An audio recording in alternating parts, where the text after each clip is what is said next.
నాగర్ కర్నూలు జిల్లాలో యువకుల హంగామా చర్చనీయాంశంగా మారింది. సెంట్రింగ్ పనిచేసే రాజును కిడ్నాప్ చేసేందుకు ముగ్గురు యువకులు ప్రయత్నించారు. కారులో వచ్చి తీసుకెళ్లేందుకు తీవ్ర ప్రయత్నాలు చేశారు. యువకులను గ్రామస్తులు అడ్డుకోవడంతో కొంతసేపు ఉద్రిక్తత ఏర్పడింది. చివరకు గ్రామస్తుల వార్నింగ్ తో యువకుణ్ణి వదిలి పారిపోయారు. కిడ్నాప్ చేసేందుకు ప్రయత్నించిన యువకులు జావేద్, నాని, బాబీ బ్యాచ్ గా గుర్తించారు. గంజాయి మత్తులో ఈ యువకులు వేరంగం చేసినట్లు తెలుస్తుంది. రాజు ఫిర్యాదు మేరకు పోలీసులు విచారణ చేపట్టారు. సో ప్రస్తుతం పోలీసులు అయితే ఎవరు కిడ్నాప్ చేయడానికి వచ్చారు అనే దానిపై కూడా పోలీసులు అయితే విచారణ ప్రారంభిస్తున్నారు. ఇక మోర్ డీటెయిల్స్ అందించేందుకు మా ప్రతినిధి శంకర్ లైవ్ లో అందుబాటులో ఉన్నారు.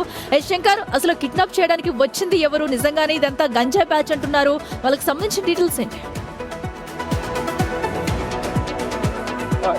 నాగర్ కర్నూలు జిల్లా గుడ్లనర్వ గ్రామంలో ఈ ఘటన ఒక్కసారిగా స్థానికంగా అందరినీ భయాందోళన గురి చేసిందని చెప్పాలి. ఎందుకంటే గ్రామానికి సంబంధించినటువంటి రాజును, నాని, బాబీ, అదే విధంగా ముగ్గురు వ్యక్తులు, అంటే ఓవరాల్ గా 6గురు అక్కడికి రావడంతో పాటు అతన్నిపై దాడి చేసి అతన్ని అక్కడి నుంచి కిడ్నాప్ చేసేందుకు ప్రయత్నించారు. మొత్తంగా గతంలో ఉన్నటువంటి పాత కక్షల నేపథ్యంలోనే రాజుపై దాడికి పాల్పడినట్టుగా గ్రామస్తులు చెప్తున్నారు. ఈ వ్యవహారంతో ఒక్కసారిగా అందరూ అక్కడికి చేరుకోవడంతో పాటు అతన్ని కిడ్నాప్ చేసే క్రమంలో కూడా అక్కడ గ్రామస్తులంతా కూడా వారిని అడ్డుకోవడంతో అక్కడ నుంచి రాజును వదిలిపెట్టి 6గురు కూడా పారిపోయారు. దాంట్లో 3 ప్రధాన నిందితులుగా ఉన్నటువంటి వారిని పోలీసులు అదుపులోకి తీసుకున్నారు. అయితే ఆ టైంలో వాళ్ళు గంజాయి మత్తులో ఉన్నట్టుగా కూడా గ్రామస్తులు చెప్తున్నారు. దీనిపైన పోలీసులు అయితే పూర్తి స్థాయి వివరణ ఇవ్వాల్సి ఉంది. ఏదేమైనప్పటికీ ఒక వ్యక్తిని ఈ విధంగా కిడ్నాప్ చేయడానికి, పట్టపగలు ఇలా చేయడంతో ఒక్కసారిగా స్థానికంగా అయితే పూర్తిగా భయాందోళనకమైనటువంటి శంకర్, ఇక్కడ మనం 2 విషయాలు గమనించాలి. ఒక వ్యక్తిని వాళ్ళు కిడ్నాప్ చేయడానికి వచ్చారంటే నిజంగా ఆ వ్యక్తిని తీసుకెళ్లి ఏం చేసే వాళ్ళు కూడా ఊహించవచ్చండి. అలాగే వాళ్ళు గంజాయి సేవించి ఉన్నట్టు గుర్తిస్తున్నారు. అసలు గంజాయి ఎక్కడి నుంచి వచ్చింది?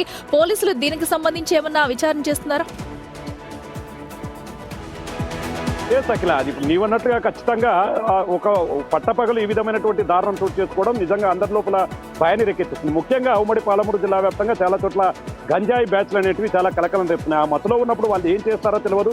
ఎవరు ఎదురు వచ్చినా కూడా వారిపై దాడి చేయడం, వారిని చంపే వరకు కూడా వెనుకాడరు. కానీ ఇలాంటి వాటిపై పోలీసులు ప్రత్యేక దృష్టి సారిస్తున్నప్పటికీ హైదరాబాద్ నుంచి చాలా చోట్ల రైళ్ల మార్గాల్లో ఇలాంటి ప్రాంతం నుంచి కూడా గంజాయి ఇక్కడికి సరఫరా అవుతుంది. గంజాయికి యువకులంతా కూడా బానిస అవ్వడం ఇలాంటి ఘటనలకు చోటు చేస్తుంది. అయితే గతంలో రాజుకు, అదేవిధంగా నానికి, ప్రధానంగా 3 ఉన్నారో, నాని ఎవరైతే ఉన్నారో నానికి సంబంధించినటువంటి ఒక వ్యవహారంలోనే ఈ విధంగా చోటు చేసుకుంది అని చెప్పి కూడా స్థానికులు చెప్తున్నారు. మొత్తంగా అయితే పోలీసులు లోతైన దర్యాప్తు చేపట్టి అంటే వీరికి పాత కక్షలు అంటే ఏమున్నాయి? ఇది వరకు దేనికోసం ఇష్యూ అయింది? అప్పుడు కూడా ఏమైనా పోలీసులను ఆశ్రయించారా?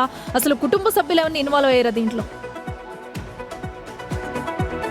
అంటే గత 2-3 నెలల క్రితం ఒక ఫ్యామిలీకి సంబంధించినటువంటి ఒక వ్యవహారంలో రాజు, నానికి మధ్యలో కొంత ఘర్షణ వాతావరణం చోటు చేసుకుంది. కానీ అప్పుడు ఇదంతా జరుగుతుందని చెప్పి రాజు ఎక్స్పెక్ట్ చేయలేదని, అదేవిధంగా అప్పట్లో పోలీస్ స్టేషన్లో మాత్రం ఫిర్యాదు చేయలేదు దీనికి సంబంధించి. ఎందుకంటే అక్కడితో సమస్య పోతుంది అనుకున్నాడు. ఇక నాని తనపై పగ పెంచుకోవడం అనుకున్నాడు. కానీ ఉన్నట్టుండి ఒకేసారి 6గురిని తీసుకురావడం, తన వెంట మరో 5 మందిని తీసుకురావడం, తనపై దాడి చేయడంతో ఒకవైపు రాజు కుటుంబ సభ్యులైతే పూర్తిగా భయాందోళనకమైనటువంటి వాతావరణం, తమను కాపాడాలంటూ కూడా పోలీసులకు ఇప్పటికే ఫిర్యాదు చేశారు. పోలీసులు ఖచ్చితంగా దీని మీద యాక్షన్ తీసుకొని దీనికి సంబంధించి ఈ కారణాలు ఉన్నాయా, లేకుంటే వేరే ఇతర కారణాలు, అంటే గతంలో ఉన్నటువంటి పాత కక్షలా, లేదంటే డబ్బులకు సంబంధించినటువంటి వ్యవహారమా, మరేమైనా ఇతర కారణాలు ఉన్నాయనే కోణంలో కూడా దర్యాప్తు చేస్తున్నారు. ఇక ముఖ్యంగా గంజాయికి సంబంధించినటువంటి అంశం తెర మీదకి వస్తుంది కాబట్టి వాళ్ళకు పూర్తి స్థాయిలో టెస్టులు నిర్వహించే అవకాశాలు కూడా ఉన్నాయి. దాంట్లో గంజాయి ఒకవేళ తీసుకున్నట్టయితే ఇట్లా ఈ కేసుతో పాటు మరో కేసు కూడా నమోదు చేసేందుకు పూర్తి స్థాయిలో పోలీసు సన్నద్ధమై ముందుకు వస్తున్నటువంటి సిచ్యువేషన్ అంతా కనపడుతుంది. అఖిల, రైట్ శంకర్, థ్యాంక్ యూ.